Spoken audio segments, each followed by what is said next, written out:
Morning. Let's start with Isaac White signing with Adelaide. This is one that I think for Adelaide 36ers fans, they have been screaming for Isaac White to come home for 3 or 4 years now. Yeah, so this is a 2-year deal for Isaac White, and you can almost put aside the fact that he is from Adelaide, and obviously the 36ers wanted to bring him home, and there is an appeal of going home, but this is more Isaac White seeing an opportunity.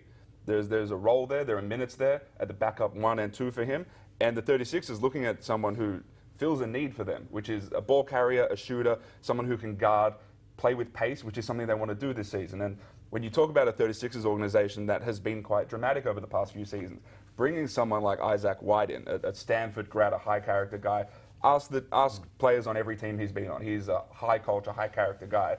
He is someone who helps that team for the better on and off the court. And I thought last season with Brisbane, we started to see what he was capable of doing from the three-point line. He shot at almost 42% after struggling the year before. But the thing is, in Brisbane's offense last year, which was high ISO on the offensive end, and you could see Isaac White just clamoring for some structure, some organization on the offensive end.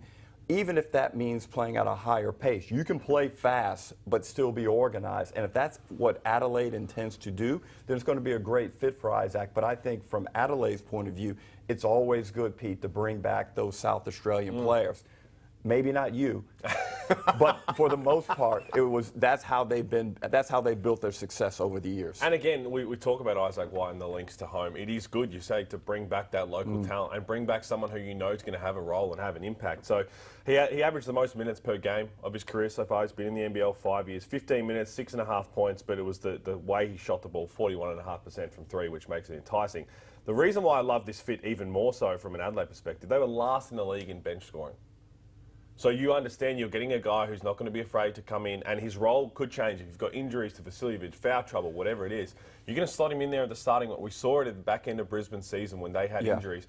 He just steps in with confidence. He's always ready for his moment, and that's going to help. They cleaned out a lot of that bench. They're going to go kind of fresh in that regard and understand what they're building up there, and it's a good starting point. But he was a key part of that 6-2 run that Brisbane had in the middle of the season. Remember, they went down to Adelaide on Christmas Eve, and he went off in that game, and then he followed it up with another good game, and then he was kind of relegated back to the Odyssey land and really never got a good opportunity to show what he was doing. And I think with a different structure, Mike Wells will be he'll have a better feel of what the league is about. He'll have a better idea how to use players. And I think without Kendrick Davis, who I imagine is not returning, and without Montrezl Harrell, very talented but volatile players, I think there will be more serenity in the basketball program. And I think that is the position in which Isaac White can thrive.